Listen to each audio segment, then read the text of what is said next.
All right, so if you are one of the people that would prefer to do a digital version of your food web as opposed to drawing it, this is how you are going to do it. So you're going to click here um, to open your template. You're going to make a copy of it. It will look like this.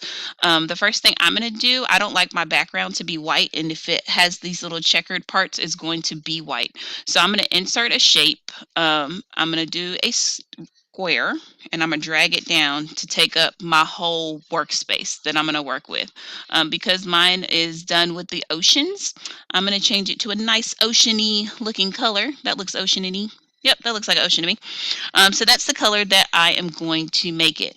You will need a few tabs as you go through to make sure so you can get all the stuff that you need. All right, so back to our directions. It says that I need to have my 11 organisms that were present in my presentation, as well as needing to color, well, I don't have to color it, but I have to label the organisms and draw the arrows that show the flow of energy. Well, if you're doing it this way, I've already made, put the arrows in for you, but I do also need to have the pictures as well as the descriptions of what they are. Now, if you have already done your project, then creating this part should be fairly easy because all you have to do is go to your presentation and copy and paste your pictures that you've already used and put them in your diagram. You might have to resize them, but it's literally a copy paste, a copy paste, a copy paste is literally what you got to do. All right, so if these are my producers, I will have to resize and don't necessarily worry about the size of your stuff, because as long as you can get it all on this working area, you'll be fine, because we can resize the actual picture when we get it into our document. All right, so now I have my pictures. I have no clue what these things are, so I have to add the labels. So the way you do that is you insert a text box. So you click the box, you can choose where you want to put it. I think I want to put mine kind of at the bottom. I also want my text box to have some color. What color do I want it? We'll go with a nice yellowy color. Yellow? Yep, we'll go with yellow. So this is, I'm gonna be lazy, be honest, and be lazy. I'm gonna copy and paste. Copy, paste. I might need to change my background because that white is not gonna show up on the yellow. Dark yellow? Yeah, it'll work for what we're doing. Shrink this text a little bit, and so now I know I have some lovely phytoplankton. Now, if you're one of those kind of people that want to make sure all of your stuff is uniform, I can copy and paste my box, get rid of my text, and just like this, the arrows that I have over here, I can copy and paste this box so that way I have the same box in the same color for all of my labels and tags. You can move them over here out the way, and then just kind of move them as you see fit as you go through and you create. So if that's my phytoplankton, here's my kelp forest. And then, oh, I didn't put one over here. Come here.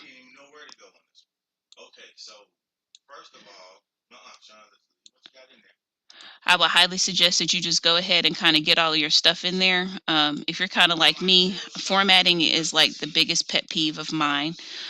So I will go back in or reformat once I get everything kind of over here, because putting the arrows in and making sure everything's in a similar size is fairly easy. All right, so then the next step, I just have to kind of do the same thing.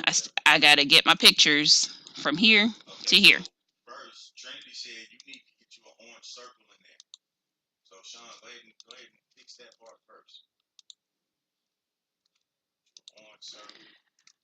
All right, so this involves probably a little bit of research when I get my stuff over there. Um, I know that our parrotfish tends to like to eat stuff that hangs out around these coral reefs. Off the top of my head, I know the zooplankton likes to eat the phytoplankton. I think these crabs like the phytoplankton, and I believe these urchins also like coral reefs, I think, or maybe they're kelp forests. I don't remember off the top of my head. I'd have to research, guys, but I really don't remember. But you guys will remember as you're going through doing your project. So you're just going to go through, put the names in, um, put the names in of your organisms that I'm not going to do for the time being because I just wanted to kind of show you how to do it. I'm gonna go back, get my other, what are my other organisms? I have my sea otter, um, and then I have my reef shark, which is over here. I know sea otters are kind of over in that area, and this one is kind of over here. All right, so and then I put my names over here and going right here. So, like I said, you can format later. You can put your stuff in there later if you decide. Now, I know that I have all my arrows over here. I know that like when you click them, you just drag them and they move. I know that this actually, I'm gonna send this background. You're gonna right click it and send it to the back, so that way everything is in the back of everything, so it won't get in your way. But this is going to be eaten by this, so I need to click that button and twirl my arrow. I'm also going to set my arrow to order, and I'm going to bring it to the front, so that way my arrow sits on top of my picture.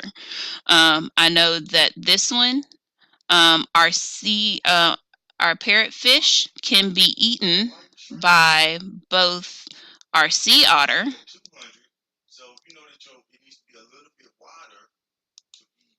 and it can also be eaten by our sharks. So I'm going to take that, bring that over here. I see some people asking, how did I turn it? If you click the little circle, it'll turn it. But I also, because I want it going this way, I want my whole arrow to flip. So I'm going to right click it. I'm going to go to rotate, and I'm going to flip it horizontally. So now it changes directions, and all I have to do is tilt it this way. My words change directions and everything. If you want to resize your arrow, you just grab the resize boxes, and it will resize it for you. And so now I know my fish is eaten by both the otter and my shark. And that's what you do to add, to make your food web. You literally just go through, put the arrows in. I'll show you that flip again. You right click it, you go to rotate, flip horizontally, and it'll change your wording and your direction of your arrows. So it can flip. And then if you want to change the direction or rotate it, you just click the little thing at the top, drag it, and it will tilt. I want my words in front, so again, I'm going to click it again. I'm going to right click it, and I'm going to change the order and bring it to the front so it'll sit on top of that picture. And that's what you do to create your food web. You just got to place the arrows, put in your pictures, change your text, and have all that done. As far as your decomposers technically eat everything. So you can put the decomposers up here somewhere at the top, and then literally they eat everything. So if it dies, it eats it. So you can put those up there, and that will be fine. When it comes to inputting this into your document, there's two things that we are going to have to do. The first thing is that we're going to have to click share, because you need the share link. This is how you get credit for it. You will not get credit if you do not include this share link. You need to change it to an editor, so that way I can go in and check all of your stuff. You're going to hit copy link. That is the link you need. All right, so once again, I'll go through the steps again. You're going to click the share button. You're going to go where it says get link. You're going to have to change this to Charlotte Mecklenburg Schools and make sure it says editor. And you're going to click copy link. Then we're going to go to our template and sorry, that was already there. I'm going to insert, I actually believe I put on your template a text box already. If I didn't, you have to go to insert text box and it'll give you the crosshairs to put a text box in, and you are going to literally copy and paste that link. All right. If you highlight the link and then press this button, that will turn it into a hyperlink. So that way I can actually go click your link and it will take me to your actual document when I get ready to check your assignment. All right. Now, as far as getting our, see how I clicked it and it went right there? As far as getting your actual picture into your document, we are going to go to File. We are going to go down to Publish to the web. And then we're going to get a link. Link is already established. It's a medium-sized picture, which is perfectly fine. We're going to click Publish. Going to click OK. And it's going to give us a link. You are going to copy that link. You're going to go to the page that we want it in. We're going to go to Insert, and then we're going to go to Image, and then we're going to go to URL because that's what we want. We're inserting a picture by a link. And look, there's our lovely picture. And then I'm going to click Insert. And then I can resize it if I want it to be resized. And there is my lovely food web with my link to the drawing, so that way I get credit for my drawing. I know that might be a bunch of steps, but the lovely thing is this is a video and you can record it, rewind it, stop, play, fast forward to whatever step that you need so you can actually make your drawing and insert it into your document. If you are choosing to do the digital version of this. The other awesome part is that if you wanted to make this drawing and say like this one, how I'm not quite finished with it, because I published this to the web, I can go back in and add other pictures to it. I can go and put all these arrows just right here just to prove the point. Put the arrows right there. Go back here. Refresh my presentation, and when I go back down to that picture, those arrows should be in that picture if it updated, because we published it into the web. Did you update? It's working on it.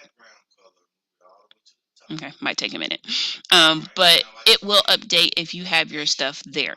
So that is how you insert your picture into your presentation, and also how you get credit by linking the actual drawing. So when I go in to check it, I am able to actually check your drawing to make sure it is what it needs to be. If you have any questions on how to actually do this, or if there's anything that confuses you, please send me a message in my Canvas inbox and I will respond to you.